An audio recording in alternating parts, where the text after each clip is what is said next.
Federal board کے امتحانات میں بچوں کی ایک بڑی تعداد جو وہ ناکام ہوتی ہے، لیکن ان بچوں کی جو ہے تعلیمی پروگریس جو ہے وہ اسکول میں بہت اچھی ہوتی ہے، لیکن بورڈ میں وہ کیوں ناکام ہو رہے ہیں، بورڈ میں کیوں فیل ہو رہے ہیں، اس کی کیا وجہ ہو سکتی ہے؟ آپ کیا بتا سکتے ہیں؟ سر ایسا ہے کہ سلیبس ایکچولی اتنا کر دیا گیا اتنا ہیوی کر دیا گیا ہے، اور پتہ نہیں ہے بچوں کو کیا بنانا چاہتے ہیں۔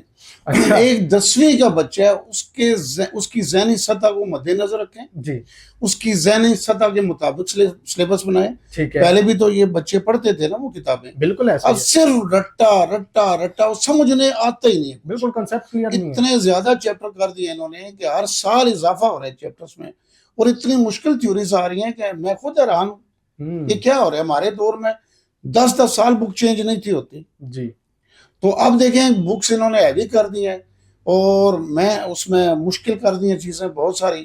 اب وہ بچے کو کتنا پڑھایا جائے اور کیا جو پڑھایا جائے۔ چیپٹرز جو سلیبس میٹرک میں ہوتا تھا وہ اب 8ویں میں آ گیا، 8ویں جو میں 8ویں کا ہے وہ 6 میں آ جی گیا، اسی طرح ہے، بہت زیادہ جو اسی ہے طرح وہ ہے، ٹف ہو گیا، اور ٹف ہو گیا ہے۔ بچوں کی مائنڈ کے مطابق نہیں، ہاں، اس سے کافی اوپر اب وہ سلیبس بچہ وہ جو ہے وہ لکھے گا کیا؟ اس بالکل کا ایسے اپنا ذہن ہی کلیئر نہیں ہے، بالکل کانسیپٹ ہی کلیئر نہیں ہے، اس کنسیپٹ نے کیا نہیں، لکھنا ہے؟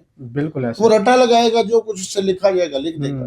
تو اس کی مین وجہ یہی ہے کہ سلیبس برڈن بہت زیادہ برڈن بہت ہے جی، ٹھیک ہے، برڈن بہت ہے۔ ٹیچر حالانکہ بعض بہت اچھی لائق ہیں، بہت اچھے ہیں، لیکن کتنا کور کریں گے؟ ایسے ہی ہے جی، بہت مشکل ہے یہ برڈن کیا